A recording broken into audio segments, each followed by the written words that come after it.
Welcome to the Motherhood Alliance podcast, the podcast dedicated to empowering moms and families on their health and wellness journey. I'm Brittany Suttner. And I'm Andrea Rinkus. Together, we're here to explore holistic approaches that go beyond conventional medicine. Each week, we dive into topics that matter most to you. Everything from nutrition and mental health to alternative therapies and natural living. And whether you're a new mom navigating the early stages of parenthood or a seasoned pro looking for new ways to support your family's well-being, you're in the right place. Even better, all of our guests are local small business owners who you can actually talk to and work with. You can learn more about today's guest and connect with hundreds of other health and wellness professionals through our informative and easy-to-use directory at motherhoodalliance.com. Before we get started, keep in mind that this podcast is for informational and educational purposes only and is not a substitute for personal healthcare advice. Please consult your healthcare provider before making any changes based on the podcast content. Thank you for joining us on this journey. Are you ready to help your family thrive? Let's get started. Hi, we are Britt and Drea from motherhoodalliance.com, and we are excited to welcome you to a 4-episode series with Cassie Mathis, a certified practitioner in orthotics and prosthetics and the owner of Baby Bear Clinic in Appleton, Wisconsin. Cassie's career journey was originally inspired by her niece's orthotic needs, and after extensive schooling and experience within the field, she decided to start her own clinic in 2020. Baby Bear Clinic specializes in cranial remolding helmets, braces for conditions like scoliosis and leg instability, and other custom pediatric orthotic needs. Cassie's approach integrates the latest technologies with a family-friendly feel to ensure the best care while reducing stress for families. When she's not at the clinic, Cassie enjoys running, playing pickleball, and cheering on her 3 sons at their sports games. We're excited to have her on to share how families can navigate pediatric orthotic care with confidence. Hey, welcome back to the episode. We are super excited to have you guys here with Cassie Mathis from Baby Bear Clinic. I was going to say Cranial Clinic, but it's Clinic now. We are super excited to have you back, and we're going to be talking more about the cranial helmet. So delving deeper into the journey for parents and even more information about all of this stuff. So we're excited about that. Okay, so first of all, we had talked about a lot of these kind of details like flat spots and sleep positions and other things in the last episode. So if you guys haven't tuned into that, make sure you take a listen to that. But for this one, we want to talk more about that cranial helmet. So why are they needed? Like, why are they important? Is it about just the flat spots? Is it about aesthetics? Is there more to it? Yeah. So, like I mentioned in the last episode, we started seeing a lot more of these head shapes after the mid-90s when babies started sleeping on their backs. And the flat spots can be, all the way across the back. They can be just on one side. And those can kind of have different implications. We kind of tell families, because we'll get the question, well, what if I don't do a helmet? Mm-hmm. And so how we answer that question is there's 3 components to what head shape or what helmets are affecting on head shape and risks that could be associated. Not that will be associated, but we're trying to reduce that risk. Not that if you don't do a helmet, you're going to have all these issues, and if you do a helmet, we'll fix them. No, we're trying to reduce those risks by having a symmetrical head shape. Medical concerns that we're looking at are with flatness on one side of the head, we start to see ear shifting, eye shifting, jaw shifting, and those all have secondary medical implications, maybe orthodontic issues, things like that, vision, depth of perception, things like that. Mm-hmm. So we're trying to reduce that risk of any of those secondary medical concerns. Functional concerns are looking at things like sports helmets, vocational helmets, glasses, hats, goggles. All those things are made to a standard size head shape. When we get outside of 2 standard deviations or basically severe and above, those things may not fit properly. And then aesthetic concerns. So there's a huge component to the aesthetic or the cosmetic and just the psychosocial impact that could have on a child. And we tell families that is very subjective. For some families, it might be very important. Maybe we have some where like the dad's like, I have a flat spot and I hate it. So they're like, I don't care if it's just for cosmetics. I want to do it. It's very subjective. There's other families that they're like, I don't really notice it. I don't think it's a big deal. Those are both perfectly fine attitudes towards that. But I think it's okay if you're doing it a helmet for aesthetic purposes. We do a lot of stuff even within the medical field that, really one of the root causes is those aesthetics. So any of those 3 things could be impacted, and they're all very valid reasons for doing a helmet. Can a head shape be genetic, or is it really more environmental of like a lot of what we talked about in our last episode? Oh, for sure. There's a familial or genetic component. Families, kiddos with big heads, you look at mom or dad, they probably have a big head or a wider face or a more narrow head. So there's definitely a genetic component to it. And that's why we always tell families, we're not trying to make this perfect head shape. We're trying to create a more symmetrical or more proportional head shape, more grossly proportional, so that we don't run into those issues like I just mentioned. Okay. And so if a family is concerned about their baby's head shape, they would come with they would start with a free consult with you, and where you actually take measurements and all that stuff. But let's actually walk through the journey of, if you and the parents agree a helmet is going to be a good fit for the child, what would that journey look like? Yes. So come in for the free consult. That is one of our most valuable appointments, because it either tells you, hey, we have a treatment option that we can kind of help, or hey, your baby doesn't need this. And you can kind of take that breath of fresh air and feel a little bit of that peace of mind. So we never want to pressure a family into a helmet, even if they're in the severe category and we're recommending it. They have to be on board, because it's a commitment. It's a time commitment. You're cleaning the helmet, you're putting it on and off. So we want to make sure families are on board and not feeling pressured. There is a time component so we take a scan at that evaluation, and that scan is what we're going to make the helmet off of. But the helmet takes about 2 weeks to fabricate and get shipped back to us. So we have to order it kind of that day so that the helmet would get back to us in time, because FDA does regulate helmets and they recommend it be fit within 14 days. What are helmets actually made out of? Yeah. So there's several different types of helmets made out of different plastics, different foams. And some of them, we kind of have sort of algorithms in our brain of what works best for different. But there's going to be your traditional foam and plastic style helmet. That's probably what you've seen, just in pictures on the internet and things like that. They may be called cranial helmets, cranial bands, cranial orthoses. Those are all different kind of manufacturer or vendor terms for that, but they're all using a guided growth principle to get corrected head shape within that helmet. So not to get completely off course, but inside the helmet, you're having hold areas. So the head's going to have more prominent areas, and we're going to hold those spots. And then there's going to be void space inside the head where the head's going to grow and fill in. Mm-hmm. So we're not taking the head shape and trying to push it into a different shape. We're holding the areas that have kind of overgrown and then creating space for the other side to catch up. So there's different manufacturers, different.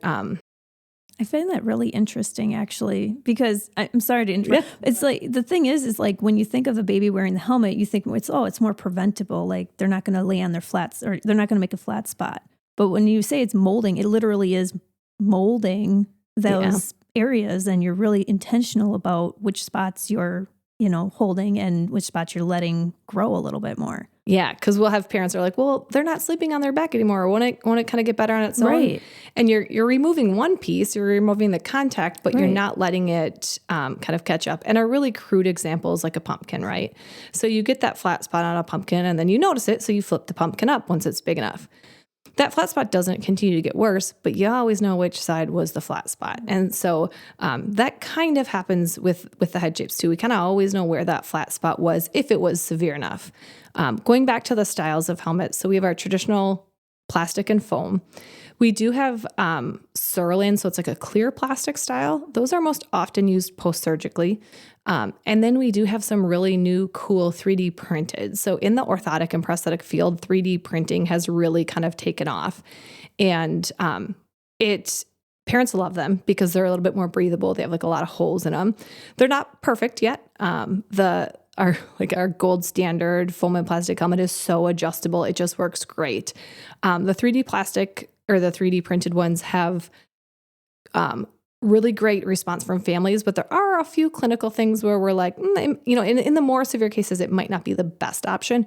Or we know that we may have to do a series of 2 helmets to get kind of a full correction because they're not quite as adjustable. Yeah, and that was a question I was going to ask, because I think about bike helmets. Very different, purpose and cause, but how they have like the adjustable thing in the back where you can like twist it, and it allows as the kids' heads grow. So are they typically, you're saying that the traditional one is adjustable, and the new 3D printed ones are not, or correct me on that? They both are adjustable. It's just kind of the level of adjustability. So I have a little lab in my office where we're able to grind into the plastic, grind into the foam. So there's about a 1/2 inch of foam lining our traditional style plastics. And so we have about a 1/2 inch of working room where we can grind into to give extra room. Although, like in theory, that the helmet is made to its corrected head shape. And then once you grow and fill that in, you're done with the helmet. In theory, that would be perfect, but we know that there's times where baby's sick for a week, so maybe they have the helmet off for a week, and then when they come back in, we have to make some modifications to get it fitting just right.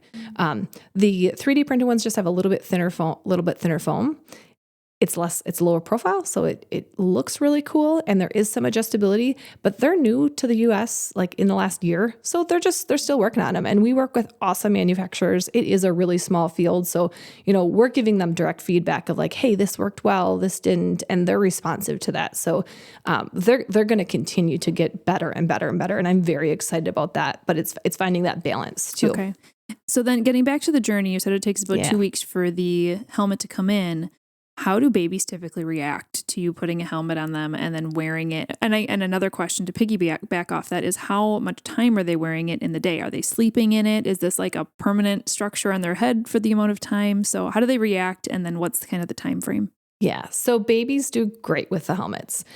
Most of the times you put it on them and they're still just smiling and laughing and playing around. They don't really notice it. Well, it's not compressing their head or anything like you said. It's just fitting their head perfectly, but leaving that void space. Correct. Okay. And, parents are definitely more worried about, I think, that first appointment going into it. And they're like, oh, they don't even care.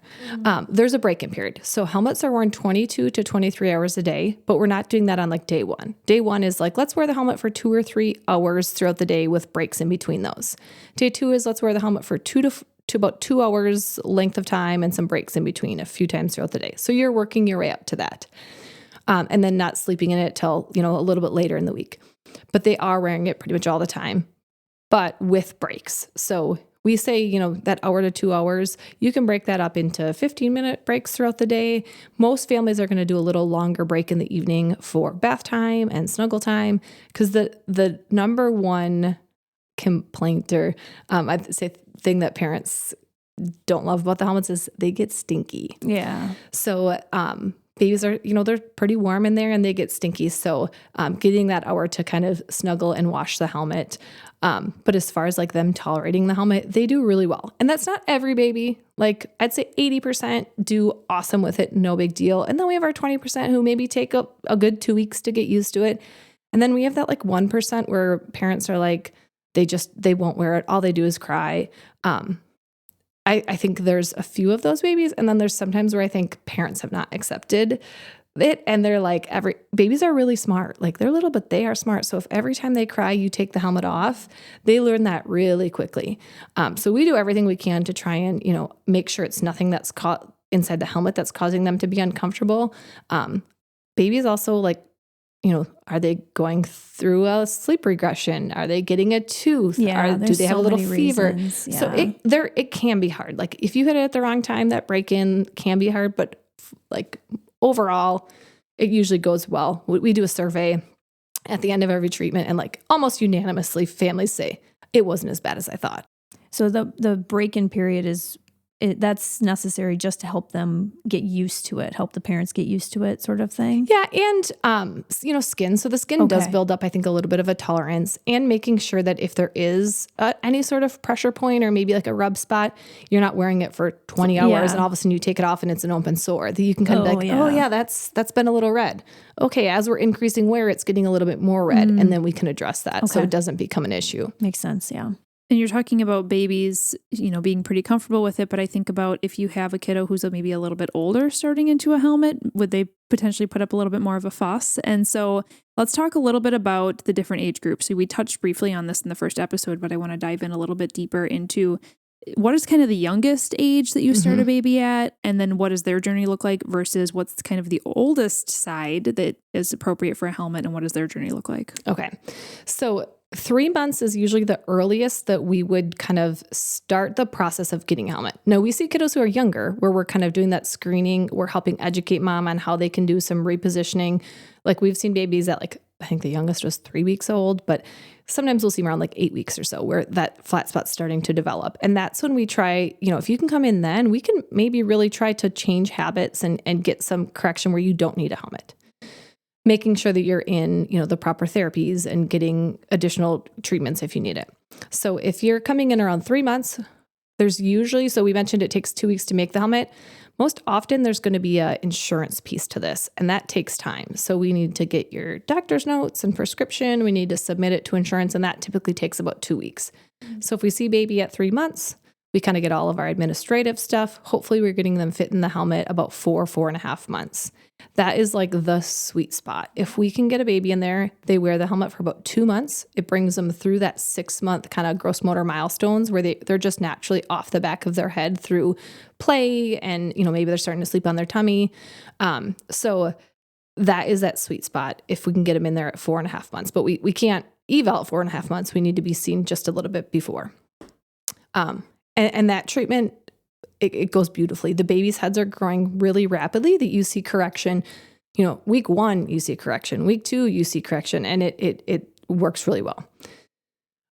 When we get started a little bit later, like 6 months or after, we're still going to get a good amount of correction because we're still growing at a decent rate, but it's going to be a little bit slower. If we can capture the 9-month growth spurt, that's another like kind of big growth spurt. And then after 9 months, things are starting to really slow down. We might get another growth spurt around 12 months. But at that point, and babies tolerate the helmet really well throughout there. I'd say about a year, they get more curious. So it's not that I think the helmet's hurting them, but they're like, hey, there's a Velcro strap. I can play with this. Yeah. Or, they start to just get more curious and some are starting to push the helmet off or things like that. After a year, we can still do a helmet. So FDA does regulate it, and it's between 3 and 18 months that helmets are indicated. So after a year, you can do a helmet. We have a very serious conversation with families about the expectations at that point, and that there's about a 50-50 chance we may see any correction. At that point, like, it breaks our hearts when they're like, we brought this up at 2 months, and they just told us to keep waiting, try therapy, keep waiting. And so if we don't see them till like that 12 months, it's like, we're so sad for them because we're like, man, this could have been taken care of. So the family's like, well, we'll do whatever we can at this point. We want to try to do something. And we'll sometimes see some correction. We'll sometimes not, but they can be worn past a year. But really that like between 3 and 6 months is a nice sweet spot. And then we do still see continued correction later, just at a slower rate. So the best thing for parents to do is just be proactive and aware in the beginning, after their baby's born. And if they do see some issues, come and see you as soon as possible. Well, and that's where I want to just encourage anyone listening right now. If you have a friend or a family member who is pregnant or has a little one, like, share this episode with them because, again, like you had talked about in our first episode, Cassie, pediatricians are doing better at getting educated at this, especially after they've talked to someone like you. But in general, they oftentimes say wait and see because, they're not zoned in and specialized in this area. But if we can help spread the word that families should really be seeking care early, at least getting that free consult and getting measurements if they're concerned, the earlier the better. Yeah. And something I want to point out that we're treating head shape, but usually there's an underlying cause to that. So we touched base a little bit on torticollis, which is a neck tightness. I'm not treating the torticollis. It may prevent it from getting worse, but I'm not treating that. So we're always encouraging families to make sure that they're seeing a provider who's addressing that torticollis. And that may be a chiropractor, that may be a physical therapist, that may be cranial sacral. If they can do all three, cool. But that's probably, we're like, that's probably not realistic. That's a lot of appointments, right? But make sure someone's treating that underlying cause. And neck tightness is quite common in babies. Oftentimes they'll kind of naturally grow out of it as they gain strength to be able to like explore their environment and look in both directions. But sometimes the damage is done on the flat spot already. And so if we can catch that torticollis even earlier, you're going to be more likely to prevent the flat spot from developing. And one thing you can kind of do, because babies do kind of, those first few weeks, they're in that like crouch position and their head's kind of bobbed over. But look back through your pictures and is baby looking in one direction in every single picture? Or is their head tipped to the same side in every single picture? And maybe that light bulb can kind of just come on like, oh yeah, they are. So, easy things to do are just trying to get them encouraging to look in both directions. if you do notice that they're always looking in one direction, assess your kind of lifestyle environment. So one of the big ones I say to mom where like light bulb goes off is, where does baby sleep? Oh, they're in a bassinet next to my bed. Okay, what direction do they have to look to see you? Oh, they have to look to their left. Oh, their flat spot's on their left.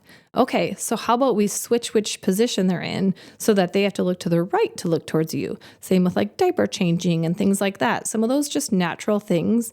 Baby's gonna look towards whatever's kind of stimulating them. And one of the main things is mom or siblings or things like that. So if you can catch that right away early on, that's a great thing to be able to implement right away. Yeah, for sure.